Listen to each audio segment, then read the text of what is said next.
रघुवर जी के सरकार में 1,000 करोड़ रुपया का मेगा घोटाला हुआ, हाथी उड़ रहा था। उसको घोटाला ये लोग नहीं कहते हैं। मुद्दा की बात करते हैं बाबूलाल मरांडी जी, मुद्दा की बात करते हैं संजय सेठ जी। बस कहाँ मंदिर बनेगा, कहाँ मस्जिद बनेगा। अरे जो अन्न कैसे मिलेगा, अन्न खाइएगा अन्न तब लगेगा मन। वही नीतीश कुमार जो डंके में के चोट पे कहते थे कि मैं मर मिटूंगा लेकिन भारतीय जनता पार्टी के साथ हाथ नहीं मिलाऊंगा। क्या हुआ? जब सामाजिक न्याय के लोग ब्लॉक में, थाना में जाते थे तो उनको नीचे बैठाया जाता था, कहते थे ए भागो। लेकिन जब आदरणीय लालू प्रसाद जी ने जब मुख्यमंत्री का पद संभाला, आवाज दिया ए दलितों, पिछड़ों, अल्पसंख्यकों, अपना अधिकार समझो। तो वहीं से तो जंगल राज की शुरुआत हुई ना। वही जंगल राज देख लीजिए कितना बिहार में लोग मर रहा है। अभी देख रहे थे 2 दिन पहले आप ही के चैनल में मैं देख रहा था कि किस रूप से हत्या हुआ। आज क्या हुआ? जंगल राज किसने किया? यही भारतीय जनता पार्टी के जो भी नेता हैं वो जंगल राज के सगुफे छोड़ते हैं। नीतीश कुमार भी बोलते रहे। नीतीश कुमार क्यों नहीं बोलेंगे भाई? जब आरएसएस के गोद में वो चले गए, मरना कबूल किया, जेल जाना कबूल किया, लेकिन भारतीय जनता पार्टी के साथ समझौता करना कबूल नहीं किया। जब रामविलास जी के पास ना कोई विधायक न एमएलए न एमपी हुआ करता था तो जाके हमारे आदरणीय नेता के पास घुटना टेक दिए। एक भी विधायक नहीं था उनका, हमारे नेता ने उनको राज्यसभा का सदस्य बनाया। और आज उनका बेटा किस तरह से बात करता है। नैतिकता है क्या इन लोगों में? नैतिकता मर गई है। सम्राट चौधरी होम मिनिस्टर है वहां के, बिहार के। क्या हो रहा है? नंगानाथ हो रहा है, मर्डर हो रहा है, हत्या हो रहा है, कितने लोग मर जा रहे हैं। क्या कर रहे हैं सम्राट चौधरी? क्या कर रहे हैं? वो मुख्यमंत्री बन जाएंगे तो क्या करेंगे? पावर तो उनको अभी भी मिला हुआ है। ये केवल आदरणीय नेता लालू प्रसाद बात करते हैं। अंडर एज में उनको हमारे आदरणीय नेता ने मिनिस्टर बनाया था। सपनी चौधरी उनके फादर कहाँ थे? लालू जी के दरबारी थे। लालू जी ने कहां से कहां उठा के रख दिया। सम्राट चौधरी बात करते हैं। जरा डिबेट करवाइए ना हमसे। वो मुख्यमंत्री है, मैं प्रवक्ता हूं स्टेट का। अगर एक जवाब का भी मेरा जवाब दे देंगे तो आप जो बोलिए वो मानने को तैयार हूं। डिबेट कराइए मेरा किसी भी नेता से। मैं चैलेंज करता हूं आपके चैनल के माध्यम से। नमस्कार, जौहार, मैं हूं देवेंद्र कुमार। दोस्तों, सुबह बिहार की सियासत में आज बड़ा दिन है। बड़ा दिन इसलिए कि ओ नीतीश कुमार जो पिछले 2 दशक से बिहार की सियासत का केंद्र बिंदु बने हुए थे, ओ नीतीश कुमार जिनके रहते विपक्ष तो बदलता था, विपक्ष के चेहरे बदलते थे, लेकिन सत्ता के शीर्ष पर नीतीश होते थे। आज उस नीतीश की विदाई है और उसके बाद एक बड़ा सवाल यह खड़ा हुआ है कि लालू, नीतीश, रामविलास पासवान ने जिस पिछड़ावाद की पॉलिटिक्स की आधारशिला बिहार की सियासत में रखी थी, अब उसका क्या होगा? अब तो ना नीतीश है, ना शरद यादव है, ना रामविलास पासवान है, ना लालू यादव है। एक वैक्यूम क्रिएट हो गया है और सम्राट चौधरी का नाम निश्चित रूप से सीएम फेस के रूप में चल रहा है। हालांकि अंतिम मुहर भाजपा को ही लगानी है, लेकिन बड़ा सवाल यह है कि जो पिछड़ा पॉलिटिक्स के इन 4 महारथियों ने जो वैक्यूम क्रिएट किया है, क्या उस वैक्यूम को भरने के लिए सम्राट चौधरी पर्याप्त हैं? क्या उनका वो कद और काठी है जो उनके इन अग्रजों ने रखा है? इसके साथ ही सवाल यह भी है कि नीतीश को किस रूप में याद किया जाए। नीतीश को इस रूप में याद किया जाए जब वे पूरे देश में आरएसएस मुक्त भारत बनाने की बात करते हैं। नीतीश को उस रूप में याद किया जाए जब वे कॉमन एजुकेशन सिस्टम की बात करते हैं जो कभी पूरा नहीं हुआ। नीतीश को उस रूप में याद किया जाए जब वे दावा करते थे कि भूमि पर एक कानून लाया जाएगा, भू हदबंदी पर कानून लाया जाएगा, लेकिन वह सपना भी पूरा नहीं हुआ। नीतीश को किस रूप में याद किया जाए? इस रूप में याद किया जाए कि वे आरएसएस के खिलाफ गोलबंदी कर रहे थे, या नीतीश को सोशल जस्टिस के पीठ में छुरा मारने के लिए भी याद किया जाए? ये तमाम सवाल अब बिहार की सियासत में घूम रहे हैं और उस घूमते सवालों के बीच हमारे साथ है राजद प्रवक्ता, केंद्रीय प्रवक्ता डॉक्टर मनोज यादव जी। मनोज जी, आज तो आपके चेहरे पर मुस्कान होगी। नीतीश फिनिश्ड, आप ही लोग कहते हैं नीतीश को फिनिश्ड कर दिया गया। 2025 से 30 एक बार फिर से नीतीश, पर वो सपना तो पूरा नहीं हुआ। देखिए, नीतीश जी के जाने से और रहने से राष्ट्रीय जनता दल को कोई फर्क नहीं पड़ता, क्योंकि वही नीतीश कुमार जो सामाजिक न्याय की लड़ाई को आगे बढ़ाने का काम आदरणीय नेता लालू प्रसाद यादव जी के साथ कर रहे थे, वो आज क्या हुआ, पीठ में छोड़ा घुटने का काम किया नीतीश कुमार जी। उसके लिए वो याद किए जा सकते हैं। वही नीतीश कुमार जो डंके में के चोट पे कहते थे कि मैं मर मिटूंगा लेकिन भारतीय जनता पार्टी के साथ हाथ नहीं मिलाऊंगा, क्या हुआ? आज देश की क्या स्थिति है आप देख लीजिए। वही आदरणीय हमारे सामाजिक न्याय के योद्धा आदरणीय लालू प्रसाद यादव कभी भी सामाजिक न्याय से समझौता नहीं किया, कभी भी जो सामाजिक न्याय के विरोध में काम किया, जो सामाजिक न्याय के लोगों को कुचलने का प्रयास किया, हमारे नेता ने कभी समझौता नहीं किया। घुटना के बल भारतीय जनता पार्टी लगातार कई बार सोचा कि मैं इनको घुटने के बल टिका दूं, लेकिन लालू यादव है, गरीबों, दलितों, अल्पसंख्यकों का रहनुमा है, मसीहा है, वो भगवान है हम लोगों के लिए। जितना आदरणीय लालू प्रसाद यादव जी ने सामाजिक न्याय के लोगों को कर दिया, न भूते न भविष्य थे, कोई नहीं कर सकता। कोई माई का लाल में दम नहीं है। मैं डंके के चोट पे गदवाज ये आवाज लालू प्रसाद यादव जी का देन है। याद करिए आप देवेंद्र जी, पीछे थोड़ा बैठ जाइए। जब सामाजिक न्याय के लोग ब्लॉक में, थाना में जाते थे तो उनको नीचे बैठाया जाता था, कहते थे भागो। लेकिन जब आदरणीय लालू प्रसाद जी ने जब मुख्यमंत्री का पद संभाला, आवाज दिया, दलितों, पिछड़ों, अल्पसंख्यकों, अपना अधिकार समझो, ब्लॉक में जाओ, थाना में जाओ, अपनी मांग करो। आज क्या स्थिति है? वहीं से तो जंगल राज की शुरुआत हुई ना। वही जंगल राज देख लीजिए, कितना बिहार में लोग मर रहा है। अभी देख रहे थे 2 दिन पहले आप ही के चैनल में मैं देख रहा था कि किस रूप से हत्या हुआ। आज क्या हुआ? जंगल राज किसने किया? यही भारतीय जनता पार्टी के जो भी नेता हैं वो जंगल राज के सगुफे छोड़ते हैं। नीतीश कुमार भी बोलते रहे। नीतीश कुमार क्यों नहीं बोलेंगे भाई? जब आरएसएस के गोद में वो चले गए, बताइए ना, पूरे देश दुनिया में कौन वैसा नेता है लालू यादव को छोड़ के जो भारतीय जनता पार्टी से हाथ नहीं मिलाया? एकलता नेता के नाम आप बता दीजिए। कोई भी देश दुनिया में वैसा नेता नहीं है। भारतीय जनता पार्टी के साथ अगर आदरणीय नेता हमारे लालू प्रसाद यादव जी समझौता करते तो पता नहीं वो देश के प्रधानमंत्री भी हो सकते थे, लेकिन कभी समझौता नहीं किया। मरना कबूल किया, जेल जाना कबूल किया, लेकिन भारतीय जनता पार्टी के साथ समझौता करना कबूल नहीं किया। इस सामाजिक न्याय का जो आवाज है, जो आज बाबा साहब भीमराव अंबेडकर की जयंती नमन करता हूं, बधाई देता हूं सारे जो उन्होंने आवाज दिया, जो संविधान में समता मूलक समाज का निर्माण किया। भारतीय जनता पार्टी क्या कर रही है? जात की राजनीति, धर्म की राजनीति, हत्या की राजनीति, और क्या है उसके पास? आज देश में क्या स्थिति है? तो नीतीश कुमार को इसलिए याद नहीं कीजिएगा आप कि उन्होंने पहली बार बिहार में 33% रिजर्वेशन दिया महिलाओं को, महादलितों को उसका अधिकार दिया। इस रूप में याद नहीं कीजिएगा। इस रूप में याद नहीं कीजिएगा कि बिहार में जब घंटों बिजली नहीं रहती थी, गांव के गांव अंधेरा था, उस बिहार के उन घरों में। मैं आपकी बातों से सहमत हूं। अगर जो अच्छा काम करता है उसको हम लोग एक्सेप्ट करते हैं, जो काम किए हैं उनके लिए जाने जाएंगे। लेकिन सबसे बड़ा विश्वासघात तो सामाजिक न्याय के लोगों के साथ किया।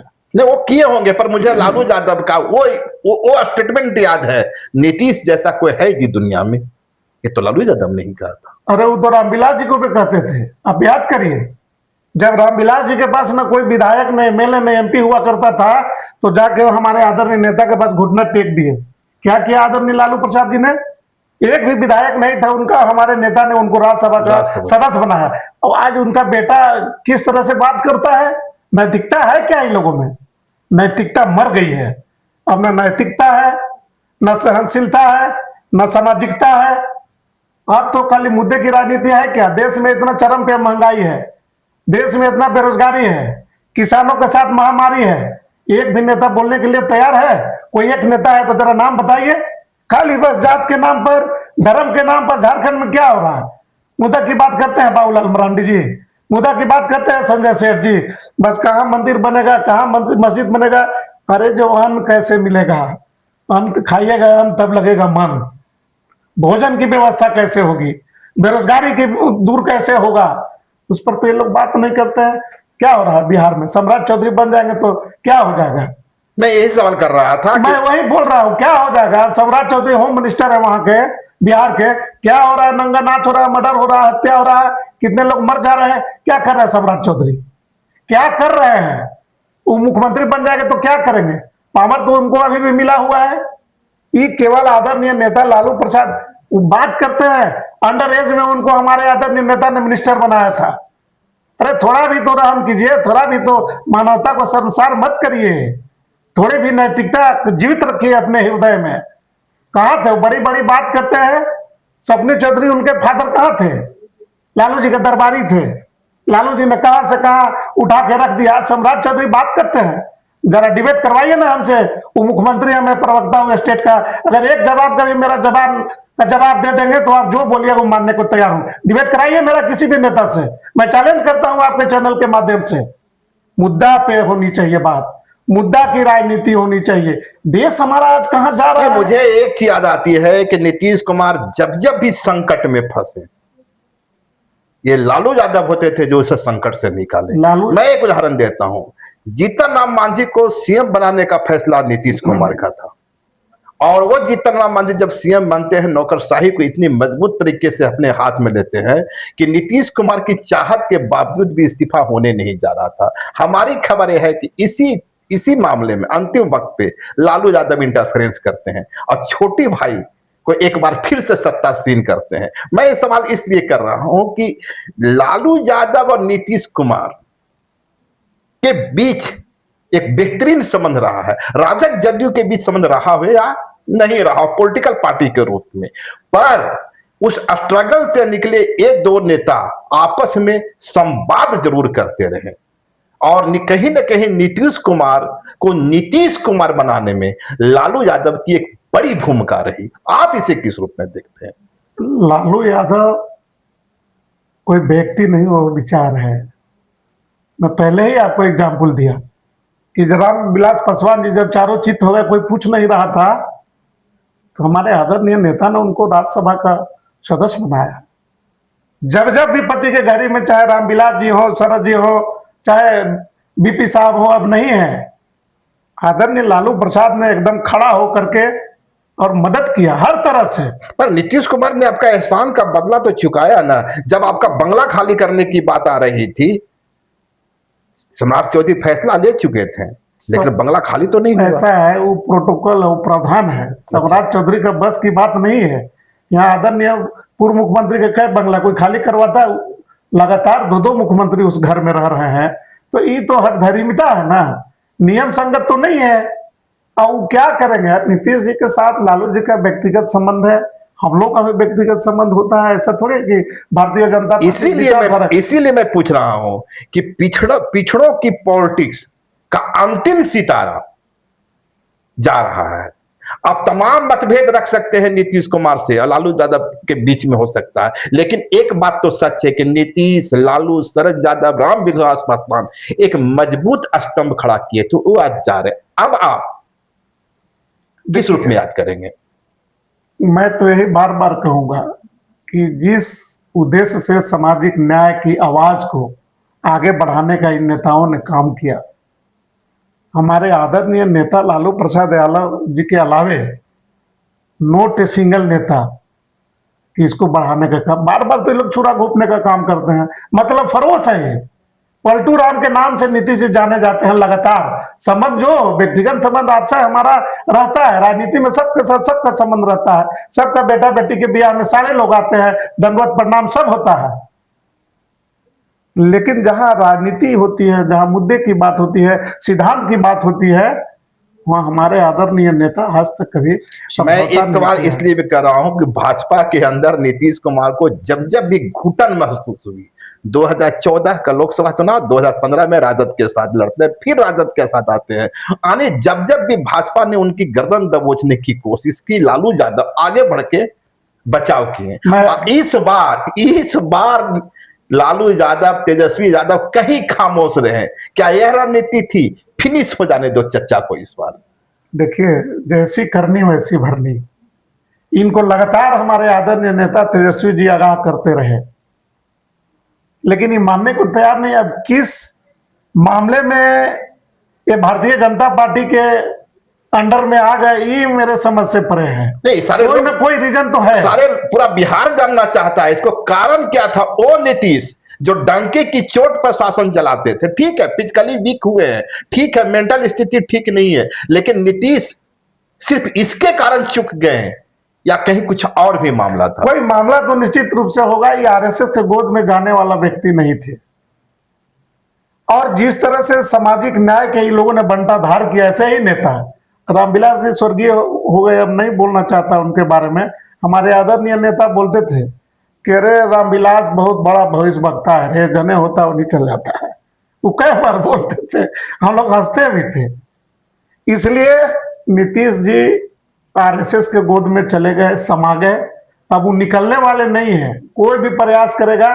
लेकिन मैं फिर आपको बताना चाहता हूं कि बहुत दिन तक सरकार चलने वाली नहीं है धीरेन्द्र जी। मैं आपके चैनल में बोल के जा रहा हूं, अगर बहुत ज्यादा तो 1 साल पार नहीं करेगा। आप नोट कर लीजिए कि एन कैन प्रकरण सरकार चलने नहीं देगी। भाजपा जदयू को नाश करने के लिए सब काम कर रही है। जहां जहां भारतीय भाजपा का ही सीएम होगा, सम्राट चौधरी होगा, फिर क्यों नाश करेगी? नाश करेगी जहां जहां भारतीय जनता पार्टी का समझौता छोटे दल से हुआ। आप उठा लीजिए पूरे, जहां जहां भी हो, सबको तो नाश कर दिया। अच्छा, एक चीज ईमानदारी से बताइए, कुछ इनपुट है कितने जदयू के लोग राजद के संपर्क में हैं? अभी तो देखिए भविष्य के गर्भ में है। राजनीति में ना कभी सूर्यास्त कभी नहीं होता है। सारे लोग प्रयास कर रहे हैं कि जो सामाजिक न्याय के जो योद्धा आदरणीय लालू प्रसाद जी जिस उम्मीद के साथ सामाजिक न्याय का बीज बोया था, और जो पिछड़ों दलितों अल्पसंख्यकों को जो आवाज दिया, अब क्या है लोग आवाज दबाने का मैं काम वही कर रहे हैं। बात कर रहा था कि एक सोशल टेंशन जदयू के उन विधायकों के अंदर चल रही है जो कहीं न कहीं पिछड़ा बैकग्राउंड से आते हैं, महादलित बैकग्राउंड से आते हैं, वे बहुत सहज नहीं है।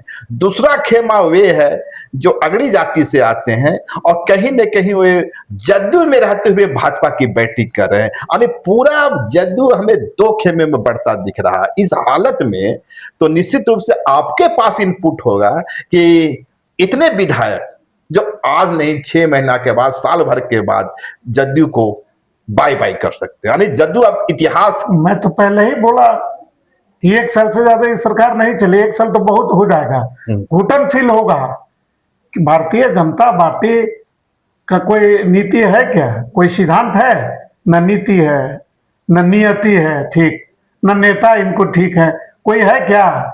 आगड़ा पिछड़ा करके लड़ाने का काम क्या किया भारतीय जनता पार्टी?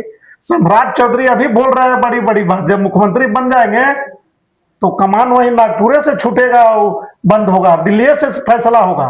एक निर्णय भी नहीं ले पाएंगे। मैं नीतीश कुमार की तरह स्वतंत्र निर्णय नहीं कर पाते हैं, नहीं कर पाएंगे। मैं आज भी चैलेंज करता हूं। केंद्र में बहुत सारे मंत्री हैं, हमारे झारखंड के भी मंत्री हैं। एक अगर काम आप बता दीजिए, अगर रिकमेंड ही करेंगे तो वहां सीएमओ में जाता है, सीएमओ से हरी झंडी मिलता है, तब वो कर पाते हैं। तो सम्राट चौधरी सिर्फ दिखावा के पिछड़ा चेहरा होंगे? पिछड़ा चेहरा, कोई पिछड़े का नेता नहीं है। लालू जी को गाली दे दे के ये आदमी नेता हो गया। कोई नेता है? उनका बैकग्राउंड आप हमसे ज्यादा जानते हो, मैं भी जानता हूं उनको बचपन से। वो क्या थे अब क्या है? ठीक है, मुकद्दर की बात है, आप मुख्यमंत्री बन गए, बन जाइएगा, हो सकता है। अभी भी नहीं कर सकते हैं, सस्पेंस है। भाजपा पर में अमूमन जो स्थिति होती है वो पर्चा से सीएम होते हैं। देखिए, हम तो लगता है हमको कि सम्राट चौधरी मुख्यमंत्री नहीं बनेंगे। पर्चा वाला सीएम सामने आएगा एकदम निश्चित रूप से। ऐसा व्यक्ति को बैठाएगा सीएम कि एकदम मौनी बाबा रहेगा, बोलेगा दिन तो यस सर, रात जी सर। वैसे ही लोगों को भाजपा चाहती है। बोलने वाला नेता को भाजपा चाहती है, जो सामाजिक न्याय की बात करता है उसको भाजपा चाहती है। कितने पिछड़े लोगों का कल्याण हुआ। भाई सामाजिक न्याय की बात करें, यूजीसी एक्ट लेकर के भाजपा चली आई, इससे बड़ा सामाजिक न्याय क्या होगा? पहले एसटी एससी था, उसमें ओबीसी को भी डाल दिया। ओबीसी को डाल देने से सब आरक्षण खा गया 27% लोग। उसकी बात आप नहीं करते हैं। झारखंड में यहाँ भारतीय जनता पार्टी की सरकार रही, आपको स्मरण करवाते लोग, बैकवर्ड फॉरवर्ड करता है बीजेपी वाला लोग। 27% यहाँ आरक्षण आदरणीय लालू प्रसाद की देन से यहाँ मिल रहा था ज्वाइंट बिहार में। जैसे ही झारखंड अलग हुआ, इस उद्देश्य से बड़ी बड़ी बात करते हैं। सरकार में मिनिस्टर थे और यहाँ 27% से आरक्षण को घटा के 14% कर दिया गया। भारतीय जनता पार्टी घड़ियाली आंसू बहाती है, पिछड़ा पिछड़ा पिछड़ा। ये राजनीति करती है, पिछड़ों का शोषक है, आदिवासियों का शोषक है, दलितों का शोषक है। इतना तो स्वीकार करेंगे ना कि देश में ओबीसी का सबसे बड़ा चेहरा कोई है तो पीएम मोदी है। लालू जी से बड़ा कोई चेहरा है जी? पीएम मोदी प्रधानमंत्री बन जाने से बड़ा चेहरा हो जाता है? कहा करवा लीजिए आप मीटिंग, एक तरफ लालू जी को खड़ा कर दीजिए, अब एक तरफ मोदी जी को खरीद के यहाँ कितना भीड़ होगा मैं आज बता देना चाहता हूं आपको। कर लीजिए, लेकिन हटके, प्रधानमंत्री के हटके, ये नहीं कि फो फो करके ये सब जी नहीं, एकदम न्यूट्रल में बोलिए। आज पूरे दुनिया में अगर कोई नेता है तो लालू प्रसाद यादव जी नेता है। उनसे बड़ा नेता बैकवर्ड का दुनिया में कोई नहीं है और न कोई होगा। जो काम आदरणीय लालू प्रसाद यादव जी ने किया, एक भी काम बता दीजिए नरेंद्र मोदी जी ने क्या किया, एक काम आप बता दीजिए कितने पिछड़ों के लिए क्या किया हो। लेकिन लालू प्रसाद यादव, पत्थर फोड़ने वाली बेटी को लोग आज पत्थर फोड़ने वाला, घास चूरने वाला को नरेंद्र मोदी बना रहे हैं। एक विधायक बनाए यहाँ, एक लोकसभा में भेजे किसी को, एक गरीब आदमी को राज्यसभा भेजे, जो चापलूसी करता है उसको राज्यसभा भेजते हैं, लोकसभा के टिकट देते हैं। लालू जी वाला दम खम है उनमें। आप लोग भी तो वही किए। इस बार राज्यसभा के चुनाव में आप लोग ने एक स्वर्ण जाति पर दाव खेला, नतीजा हुआ कि आपके मुस्लिम और बैकवर्ड क्लास के जो विधायक थे, आप हमारे पास देखिए विधायकों की संख्या कम थी, हमारी मजबूरी थी वहां। लेकिन बैकवर्ड क्लास का चेहरा लाते, हार और जीत होती। ठीक है, जब जब आदरणीय लालू प्रसाद यादव जी को मौका मिला, आप देख लीजिए इतिहास उठा करके, भगवतिया देवी पत्थर फोड़ने वाली को उन्होंने जब डीएम के साथ भ्रमण कर रहे थे तो पता चला वहां कौन है जी, तो भगवतिया उसको टिकट दिया। हम जैसा गरीब व्यक्ति को, जो पलामू का एकदम ग्रामीण क्षेत्र है, हमारे जैसा व्यक्ति को पीला बत्ती गाड़ी देने वाला लालू प्रसाद यादव है। बाल संरक्षण आयोग में मुझे रिकमेंड करके सदस्य रहे, इसको बनाओ। कौन बनाता है दलित, पिछड़ा, हरिजन, आदिवासी को? लालू आप वही आइए देवेंद्र जी। आज झारखंड में हेमंत जी की सरकार है, महागठबंधन की सरकार है। आप देख लीजिए कोई झारखंड का कोई बीसी है कहीं? एक भी कोई बैकवर्ड बीसी है पूरे यूनिवर्सिटी में? क्यों? आप बताइए कि भारतीय जनता पार्टी सब थे, गवर्नर भारतीय जनता पार्टी के हैं। लेकिन जब लालू यादव मुख्यमंत्री हुआ करते थे तो बोलते थे अरे वो दलित था ना, प्रोफेसर वह कहाँ है, उसको बड़ा बीसी बनाना है। अब जो है, अब बात बड़े बड़े भारतीय जनता पार्टी, तो सरकार तो आपकी है, सरकार हमारी है, लेकिन पूरा तो मामला गवर्नर के यहाँ फंसता है ना। अच्छा, और गवर्नर को पावर है उसमें। हेमंत जी एज ए मुख्यमंत्री सलाह दे सकते हैं, लेकिन निर्णय तो गवर्नर बिहार की पॉलिटिक्स में अब क्या होगा? चारों बुजुर्ग किनारे हो गए, अब बसते हैं तेजस्वी यादव, इधर है चिराग पासवान, निशांत कुमार। अब इन लोग की पॉलिटिक्स में पिछड़ों का चेहरा कौन होगा? तेजस्वी यादव से बड़ा नेता आज भी कोई नहीं है युवाओं में। युवा का आइकॉन है तेजस्वी प्रसाद यादव। और बिहार फर्स्ट वाले जो चिराग पासवान है, चिराग पासवान तो अनुकंपा पे है, मुझे कहने में कोई डर नहीं है। स्वतंत्र होकर लड़के दिखावे ना, अकेला होकर लालू पिछला बार जो 85 सीट आप लोग का आया, वो तो उसी चिराग फार्मूला के कारण ना आया। हाँ, चिराग हमारे साथ थे। नहीं, आप भाजपा का जदयू का वोट काट रहे थे, आपको फायदा हो गया। फायदा हुआ कि नुकसान हुआ? लेकिन एकलौता तेजस्वी प्रसाद यादव अकेलौता, जहां पूरे देश दुनिया के नेता एक मंच पर तेजस्वी का विरोध कर रहे थे, वहां उन्होंने 85 सीट ला के दिखा दिया देश वाले को। इस बार चुप कहां हो गई? चुप हो गई वही भारतीय जनता पार्टी का जो मैनेजमेंट था। ऐन वक्त पे 10,000 रुपया सबको दे दिया। आप चुनाव आचार संहिता कहां गया? चुनाव के समय आप किसी को पैसा दे सकते हैं क्या? सबके खाते में 10,000। जो सरकारी तंत्र का दुरुपयोग हुआ, पैसे का दुरुपयोग किया भारतीय जनता पार्टी हर जगह, तब हार हुई। इसके बावजूद भी हमारा 20 लाख वोट अधिक आया पूरे बिहार में। चलिए, भारतीय जनता पार्टी की नियति ठीक नहीं है। अगर आप जानना चाहेंगे, बिहार में चारा घोटाले की चर्चा होती, इस बार ट्रेजरी घोटाला झारखंड में हुआ। दावा किया जा रहा है कि चारा घोटाला से भी बड़ा है। ऐसा है देवेंद्र जी, भारतीय जनता पार्टी का काम ही यही है, दुष्प्रचार करना। मैं आपको याद दिलवाता हूं, रघुवर जी के सरकार में 1,000 करोड़ रुपया का मेगा घोटाला हुआ, हाथी उड़ रहा था। उसको घोटाला ये लोग नहीं कहते हैं। खनन घोटाला हुआ 1,000 करोड़ का, जिसको सरजू राजी ने भारतीय जनता पार्टी के विधायक होते हुए इस मामला को उठाया था, उसको घपला नहीं कहते हैं।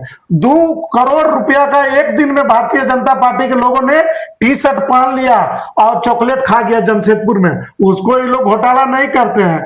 फिर जो अल्पसंख्यक छात्रों का ये लोग छात्रवृत्ति जो है घोटाला हो गया, खा गया, इसको ये लोग घोटाला नहीं कहते हैं। कमल घोटाला हो गया झारखंड में, इसको घोटाला नहीं। नमक घोटाला हो गया झारखंड में, इसको घोटाला नहीं कहते हैं, क्योंकि भारतीय जनता पार्टी की सरकार है। भारतीय जनता पार्टी के पास वो साबुन है निरमा पाउडर जो गया पाक पवित्र। यही भारतीय जनता पार्टी कहती थी मधु कोड़ा को मधु कोई खाया, वो कोड़ा और खा रहा था। अब कहाँ हो भैया? तेजस्वी यादव के भी वो गंगा जल में स्नान नहीं क्यों नहीं, कर मैं लेते? बता रहा हूं, पहले सुन लीजिए। आज मधु कोड़ा किनके साथ है? यही भानु प्रताप शाही, कई हजार करोड़ रुपया में जेल चला गया। और जब भारतीय जनता पार्टी के साथ आ गया तो दूध से नहा गया, पाक पवित्र साफ हो गया। यही शशि भूषण मेहता जो पाकी विधानसभा का आज विधायक है, बलात्कार कांड में फंसा हुआ था, जब उज्जैन में था तो भारतीय जनता पार्टी पानी पी पी के प्रतुल साहब और सब लोग गाली देते थे। अब भाजपा में चला गया, विधायक हो गया, पाक पवित्र हो गया। This is Bhajpa party. यही भाजपा पार्टी की नीति और नियति है। बलात्कार कीजिए, लूट कीजिए, खंड कुछ करिए, जाके सिलेंडर कर दीजिए, you are fit and fine, you have not any charge. यही भारतीय जनता पार्टी। लालू यादव वो नहीं है। और जिस चारा घोटाले की आप बात कर रहे हैं, यही बाबा जी लोग बोल के, अदरवाइज नहीं लीजिएगा। यही लोग मिल के चंडल चुकड़ी उनको फंसाने का पैसा वो निकाले। अमित शाह डीएम थे, क्या खर्रे साहब, अमित खर्रे, आप डीसी थे, पैसा मुख्यमंत्री निकाला क्या? सिर्फ माननीय मुख्यमंत्री जी वित्त मंत्री थे, इसलिए इन लोगों ने चक्रव्यूह में रचा कि अगर चक्रव्यूह में नहीं रचोगे तो दुनिया में। आपने बाबा की चर्चा की। शिवानंद बाबा आजकल बहुत परेशान है। वे कह रहे हैं कि नीतीश कुमार के पास रीढ़ की हड्डी नहीं है। अब शिवानंद जी बड़े नेता हैं, चारा घोटाला का उद्भेदन में उनकी भूमिका रही है और लालू जी के काफी करीब भी रहे। 100% है, लेकिन अब समय अनुसार सब कुछ बदल जाता है।